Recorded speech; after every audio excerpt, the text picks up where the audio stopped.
Bismillahirrahmanirrahim. Assalamualaikum warahmatullahi wabarakatuh. Alhamdulillah wassalatu wassalamu ala Rasulillah wa ala alihi wa sahbihi wa mawalah. Amma ba'd. Teman-teman sekalian, kali ini kita akan mengkaji satu bab yang mungkin masih punya pertalian dengan apa yang kita pelajari sebelumnya. Mungkin di kitab Tanbihul Mukhtarin kemarin, tapi ini pelajaran yang sekarang ini berada di kitab Al-Adab Al-Mufrad karangan Imam Al-Bukhari, gitu ya. Jadi ini penting, oke. Babul maskan al-wasi', gitu ya, sebagaimana sudah bisa dilihat di bawah ini ya. Yaitu bab terkait tentang tempat tinggal yang luas, yang nyaman barangkali itu ya. Oke. Bismillahirrahmanirrahim. Mungkin ini sederhana tapi bagi saya bisa ditafsirkan, bisa difahami dalam konteks yang lebih luas dan lebih dalam gitu ya. Oke, nanti kita akan buktikan itu. Babul maskan al-wasi', bab tentang tempat tinggal yang luas. Haddatsana Abu Nuaim wa Qabilah, dan seterusnya sampai kepada Nafi' ibnu Abdul Haris gitu ya. Nafi' ini menceritakan satu kejadian dari Rasulullah Shallallahu Alaihi Wasallam, di mana beliau pernah menyatakan, bersabda, min sa'adatil mar'i al-maskan al-wasi'. Salah satu dari kebahagiaan seseorang itu adalah mempunyai tempat tinggal yang luas. Siapa yang hari ini tidak ingin mempunyai tempat tinggal yang luas, yang nyaman? Ya, semuanya punya ya, semuanya ingin, karena itu adalah bagian dari zuyyina linnas, cobaan gitu. Jadi keinginan kita itu jangan lantas dijustifikasi, oh itu kan keinginan manusia, iya keinginan, tapi keinginan itu lebih bersifat cobaan. Karena itu kita temukan dalam Al-Quran, liyabluwakum ayyukum ahsanu amalan, gitu ya. Allah, salah satu tujuan penciptaan ini adalah untuk mencipta, untuk menguji siapa yang paling baik. Oke, baik. Jadi kecintaan kepada uang, kecintaan kepada perempuan, pasangan, kecintaan kepada ini tempat tinggal yang luas, termasuk juga yang kedua, waljar as-salih, tetangga yang soleh, tetangga yang baik, wal markab al-hani, dan juga punya tunggangan, punya kendaraan yang nyaman. Itu adalah tiga kenikmatan yang merupakan bagian dari ya kenikmatan yang kita diujikan untuknya itu. Barang siapa yang mampu menggunakannya dengan cerdas dan manfaat, maka ia lulus. Barang siapa yang justru terjerumus dalam lubang kemewah-mewahan, ketidakbergunaan, maka ia tidak lulus, gitu ya. Oke, jadi memahami hadis ini, maksudnya hadis ini jangan lantas difahami bahwasanya loh, boleh dong saya memperbaiki rumah dengan sedemikian indahnya, kan itu ada dalam hadis, min sa'adatil mar'i al-maskan al-wasi'. Nah, itu. Nah, ini memang benar, tempat tinggal yang luas itu merupakan bagian dari kebahagiaan orang yang disebutkan dalam hadis, tetapi itu jangan lantas dijadikan justifikasi untuk bermewah-mewah. Jadi maksudnya hadis ini meskipun tidak ada larangan untuk bermewah-mewah, tetapi dengan sendirinya harus difahami dalam bingkai al-maqasid al-kulliyah, gitu ya. Al-maqasid al-kulliyah, yaitu tujuan-tujuan universal, nilai-nilai moral yang bersifat universal.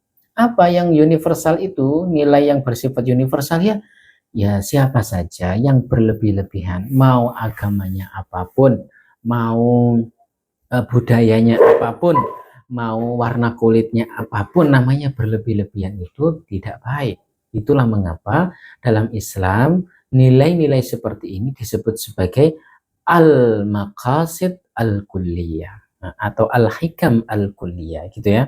Oke, jadi maksudnya hadis ini sekali lagi tidak boleh dijadikan justifikasi untuk meluaskan rumah kita secara berlebihan hanya karena ia tercantum dalam hadis, gitu ya. Artinya hadis ini harus difilter, harus masih ada proses seleksi akhir ya.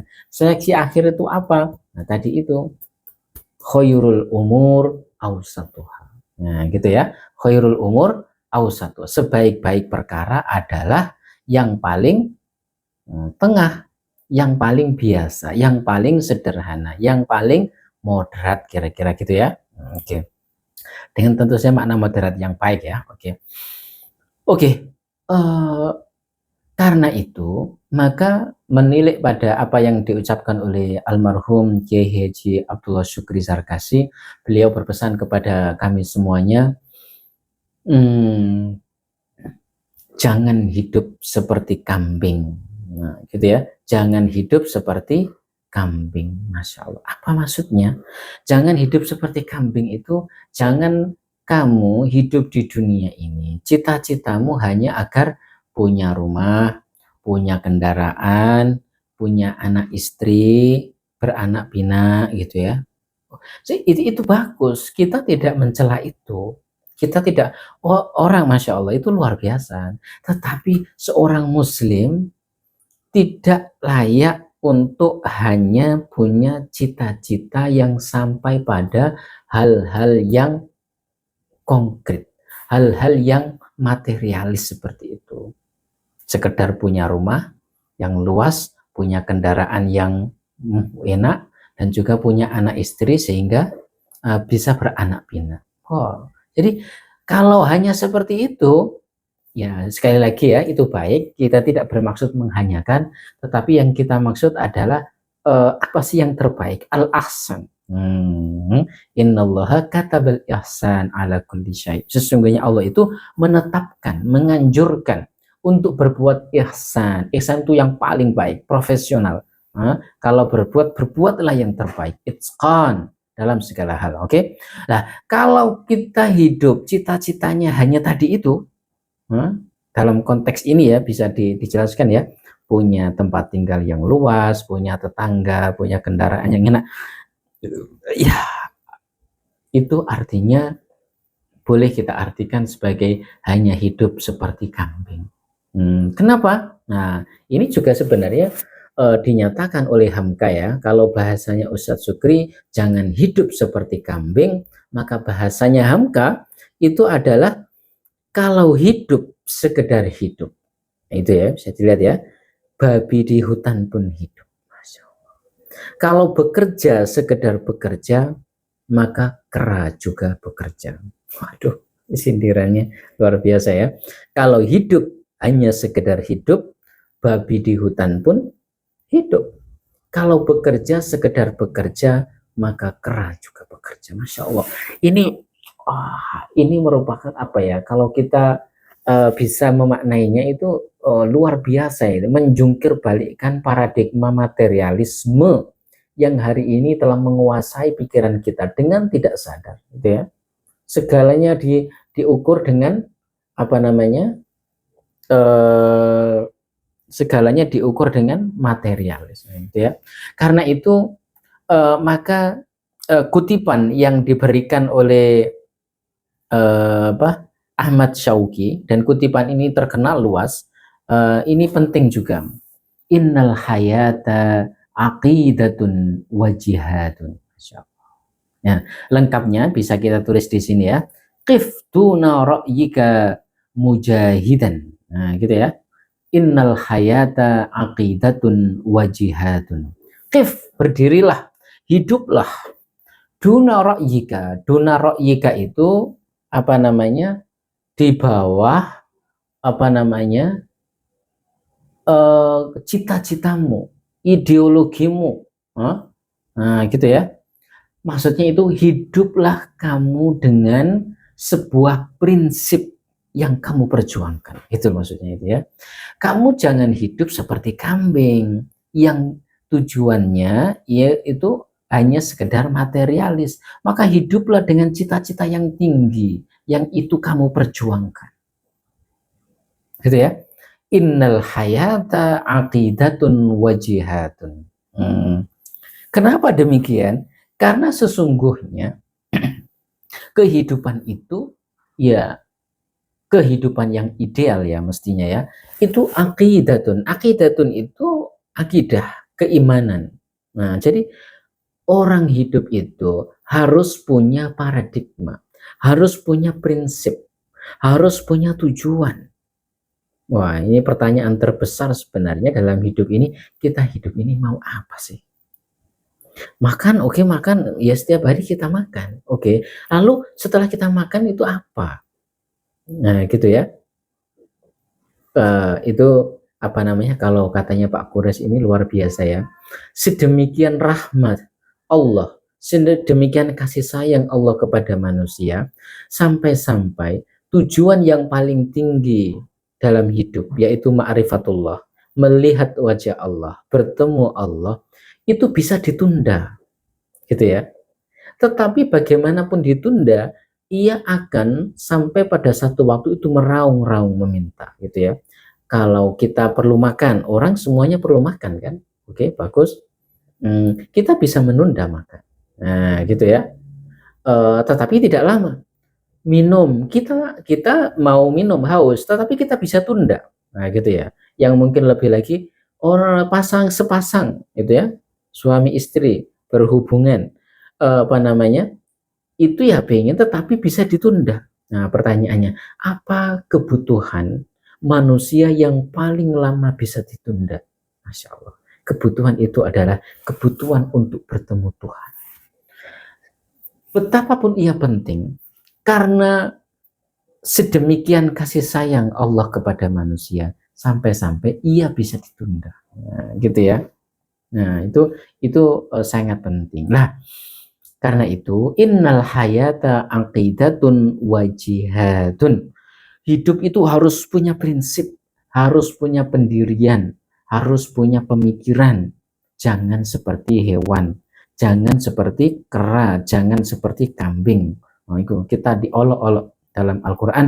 Ulaika kal an'am balhum adall. Hewan itu, kambing itu memang tujuannya pendek. Ya makan, ya bersenggama, ya minum gitu aja kan. Tetapi manusia karena punya nafsu, ia di satu waktu sama dengan kambing, tetapi di satu waktu ketika ia tidak bisa mengandalkan nafsunya, ia justru bisa menjadi lebih buruk daripada kambing. Balhum adall, yaitu ketika manusia berbuat kerusakan di dunia ini. Maka akidah itu di sini, akidah di sini masih perlu diperjuangkan. Kita punya prinsip, tapi prinsip itu tidak boleh hanya mengendap dalam pikiran. Prinsip itu harus kita terjemahkan dalam kehidupan kita, jihad kita. Jihad itu bukan hanya perang, tetapi jihad itu yang tidak kalah pentingnya adalah jihadun nafsi, melawan hawa nafsu. Maka seorang muslim yang cerdas adalah yang mampu mempertalikan segenap apa yang dilakukan dalam keseharian dia, dari memasak untuk istri, dari mencari nafkah untuk suami, dari para pekerja yang bekerja untuk bosnya, dari bos yang mengontrol para pekerjanya, dari para birokrat yang melayani rakyat, dari rakyat jelata hingga presiden. Mereka mempunyai tugas masing-masing sesuai tupoksinya. Maka orang yang paling baik bukan semata-mata dilihat dari apa posisinya, tapi seberapa baik ia memerankan peran yang telah dipilih Tuhan untuknya. Nah, itu mungkin tafsiran dari innal hayata aqidatun wajihatun, bahwasanya hidup itu harus punya pendirian, dan pendirian itu harus diperjuangkan dan direalisasikan dalam kehidupan di dunia ini. Jazakumullah, barakallahu fikum, wallahul muwaffiq ila aqwamit thoriq, nasrun minallah wa fathun qarib. Wassalamualaikum warahmatullahi wabarakatuh.